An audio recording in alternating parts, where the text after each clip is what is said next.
तो क्या AJ Styles सही में रॉयल रंबल जीतेंगे? आज के मंडे नाइट रॉ को देखने के बाद मेरे मन में यही फीलिंग आ रही है। So hello everyone and welcome back to new video. जो गो होम एडिशन था रॉयल रंबल 2022 को लेकर मंडे नाइट रॉ का, वो भी आज एंड हो चुका है। आज मंडे नाइट रॉ के ऊपर काफ़ी सारी चीज़ें होती हैं, क्योंकि आज देख के ऐसा लगा फाइनली जो एजे स्टाइल्स है वो इस साल का रॉयल रंबल जीतेंगे। मेन इवेंट के अंदर एज और बेथ फीनिक्स ने जम के कर दी सिक्योरिटी गार्ड्स की धुलाई, और क्या कुछ हुआ मरीज की सेलिब्रेशन के अंदर। और जब लेसनर बॉबी लैशली आमने सामने आए तो एक बार फिर से हमारे लेसनर ने थोड़ी झंड कर डाली बॉबी लैशली की, और अपना न्यू लुक भी कर डाला reveal. So without wasting any time let's begin this video. देखो जो शो की ओपनिंग है वही होती है हमारे ब्रॉक लेसनर और बॉबी लैशली के सेगमेंट के साथ में। होता है रिंग के अंदर खड़े होते हैं अपने कोरी ग्रेव्स और साथ में होते हैं अपने एडम पियर्स। ये दोनों कहते हैं भैया आज होने वाला है अपने टाइटल मैच का वेन। अब वेन यहाँ पर डब्ल्यूडब्ल्यू थोड़े यूएफसी वाले मोड में चलेगी, क्योंकि दोनों का वेट नाप तोल होना था। मुझे पहले लगा वेन का मतलब तो यही होता है, लेकिन डब्ल्यूडब्ल्यू के अंदर ये होगा,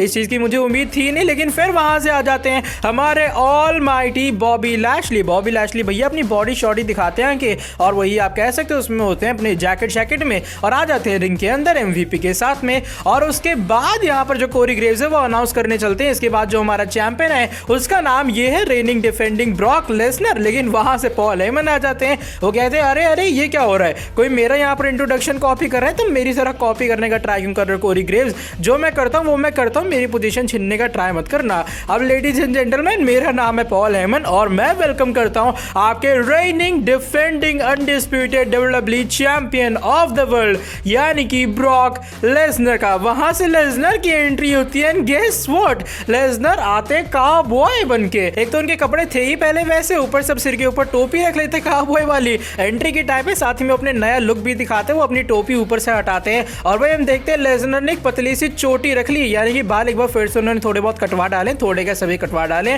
और एक पतली सी बस चोटी रखी है सिर के ऊपर। थोड़ी बहुत जो उनकी बियर्ड है वो भी सेट वेट होती है, और लेसनर एकदम हंसते हुए अपने एक्शन के साथ में रिंग के चारों तरफ मंडराते हैं। आई मीन घूमते फिरते फिर आ जाते हैं रिंग के अंदर। अब कोरी ग्रेव्स कहते हैं भैया जैसे बॉबी लैशली बन के आए, मतलब जैकेट और ट्रैक सूट में, लेसनर मेरे भाई वैसे आना था। ये जो आपने अपीयरेंस में आए हो, अटायर में आए हो, ये एक्चुअल में वेन के लिए बिल्कुल भी कंफर्टेबल नहीं है। लेसनर कहते तू कहना क्या चाहता है, मैं नंगा आ जाऊं तेरे सामने? नहीं सर, आप कहें तो मैं नंगा आ जाता हूं। लेसनर ऐसे कपड़े पहन के क्यों आए, इसमें पूछने का मतलब क्या है? कोरी ग्रेव्स कहते हैं अरे मुझसे गलती हो गई, नंगे वंगे मत आना। चलो ठीक है वेन होगा। चलो पहले हमारे चैलेंजर जो बॉबी लैशली हैं वो खड़े हो जाते हैं यहाँ पर, फैंस हमें बू करते हुए नजर आते हैं, और बॉबी लैशली खड़े होते हैं उस वेन के ऊपर। उनका जो वेट है वो होता है 273 पाउंड। 273 पाउंड देखने के बाद हमारे एमवीपी यहाँ पर हाइप करते हैं पूरे तरीके से लैशली को कि ये इंसान 273 पाउंड का एकदम मॉन्स्टर है, ऐसा है वैसा है। लैशली जो है एकदम धज्जियां उड़ाने वाले हैं इस ड्रीम मैच के अंदर ब्रॉक लेसनर की। और हाँ, रॉयल रंबल के बाद जो वेट है थोड़ा सा लैशली का और बढ़ जाएगा, क्योंकि वो जो डब्ल्यूडब्ल्यूई टाइटल वेट है वो भी इसके कंधों पे कैरी होने वाला है, और लेसनर बनने वाला है न्यू चैंपियन। और आप एक किलिंग मशीन अपने सामने देख रहे हैं जो कि 273 पाउंड्स की है, और ये किलिंग मशीन लेसनर की धुलाई करने वाली है रॉयल रंबल के अंदर। अब कोरी ग्रेव्स कहते हैं भैया अगर लेसनर थोड़ा कष्ट वगैरह करें तो आप भी आ जाए, वेन वगैरह कर लें। लेसनर टोपी उतारते और वो देते पॉल हेमन को, कहते हैं पॉल ये टोपी संभाल के रखना, अभी आके तुरंत तेरे से मैं लूंगा, टोपी मेरी फेवरेट है। पॉल हेमन भी हंसते उनकी टोपी अपने पास रखते हैं। अब लेसनर आते हंसते मुस्कुराते हुए और खड़े आते वे इनके ऊपर। उनका वेट होता है 286 पाउंड, यानी कि बॉबी लैशली से ज्यादा। अब लेसनर उतरते रेफरी बताते कोरी ग्रेव्स को भैया इनका जो वेट है वो 286 पाउंड है। और भाई इसके बाद जो लेसनर है एकदम तगड़ी वाली मुस्कान मारते, स्माइल पास करते लैशली को कि भैया निकल गई वेट शीट वाली, देख मेरा वेट तेरे से ज्यादा है। अब बॉबी लैशली माइक लेते वो कहते तेरे को क्या लग रहा है ये सब मजाक है, तू यहाँ पर काउबॉय बन के आए, टोपी वगैरह रख के आए, तुझे लग रहा है तो बहुत फनी लगता है। देख पहली बात ये कि मैं तेरी धज्जियां उड़ाने वाला हूँ रॉयल रंबल 2022 में, और ये जो तेरी टाइटल रेन है डब्ल्यूडब्ल्यूई वाली सबसे ज्यादा शॉर्टेस्ट डब्ल्यूडब्ल्यूई टाइटल रेन रहेगी, क्योंकि रॉयल रंबल के अंदर मैं न्यू चैंपियन बनने वाला हूँ। और कोई प्रेडिक्शन ये स्पॉइलर है कि उस टोपी ओपी को रखे तो कोई कूल नहीं बन जाता है, मैं तुझे हराऊंगा और मैं बन जाऊंगा न्यू चैंपियन। लेकिन लेसनर कहते हैं अच्छा मुझे ये बताओ कौन कॉमेडियन बनने का ट्राई कर रहा है। लेसनर यहाँ पर टॉन्ट मारते हैं बॉबी लैशली को कि भैया तुमने पिछले हफ्ते मुझे कॉमेडियन कहा था, अब कॉमेडियन तो तुम बन रहे हो कि तुम मुझे हरा डालोगे। फिर यहाँ पर लेसनर कहते हैं पॉल हेमन अच्छा इधर आओ, पता है क्या होने वाला है, रॉयल रंबल के बाद जो मॉर्निंग आएगी वहां एक प्रेस कॉन्फ्रेंस जल्दी जाके रखना। पॉल हेमन कहते हैं क्यों सर क्या हो गया? प्रेस कॉन्फ्रेंस में ये होने वाला है कि भैया देखो क्या हुआ था रॉयल रंबल में, लैशली ने हर्ट लॉक डाल दिया ब्रॉक लेसनर को। पॉल हेमन कहते हैं ऐसा क्यों हो गया? क्योंकि लैशली ने हरा डाला लेसनर को।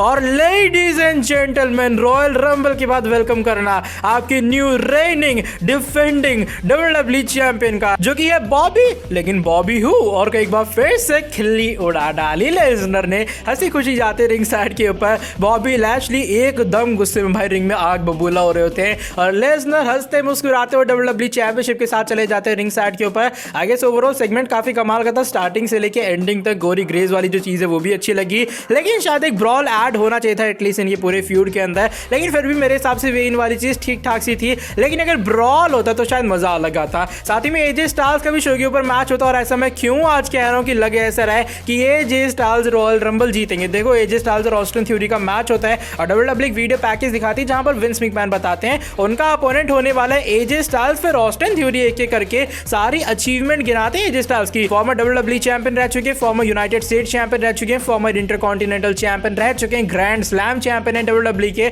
उनके साथ में ऑस्टिन थ्योरी का मैच होने वाला है। अब चलो मैच स्टार्ट हो जाता है और भाई क्या मैच था। अगर मैं मैच ऑफ द नाइट कहूंगा, it's style versus Austin theory, कमाल की परफॉर्मेंस। एक बार होता क्या मैच में, हमारे जो एजे स्टाइल्स है वो टॉप रोप के ऊपर बैठे होते हैं और भाई जो ड्रॉप किक आती सीधा उनके मुंह के ऊपर ऑस्टिन थ्योरी की तरफ से, वो एकदम कमाल की थी। लव हिम और हेट हिम, लेकिन Austin theory is a dam great future of WWE। Match एकदम गजब का जाता है और मेरे हिसाब से 15 से 20 मिनट का मैच था और आखिरी में एजे स्टाइल्स की एक हार्ड फॉट विक्ट्री हो जाती है। और सही बता रहा हूं, अगर आप ये मैच देखोगे जिस तरीके से एजे स्टाइल्स की विक्ट्री हुई, जितना उनमें कॉन्फिडेंस आज एक बार फिर से दिखाई दे रहा था, लग ऐसा है कि वो रॉयल रंबल जीतने वाले हैं। और थोड़ी जो गौर करने वाली बात ये भी थी कि भैया आज गो होम एडिशन है, वहां पर जिसे मोमेंटम मिलता है ऑलमोस्ट वही जीता रंबल, और जिस तरीके से स्टार्स का ये वाला मैच उन्हें मोमेंटम मिला, मुझे लग रहा है भैया कुछ होने वाला रंबल के अंदर। अब बात करते हैं शो की एंडिंग, शो के मेन इवेंट के बारे में। वहां पर होता है कि मिज आते हैं रिंग के अंदर और होती है मरीज की सेलिब्रेशन। हमारे जो मिज है भैया सिक्योरिटी गार्ड वगैरह लगा डालते हैं ताकि मरीज के बेचारे की बर्थडे पे कोई इंटरफेयर वगैरह करे ना आके,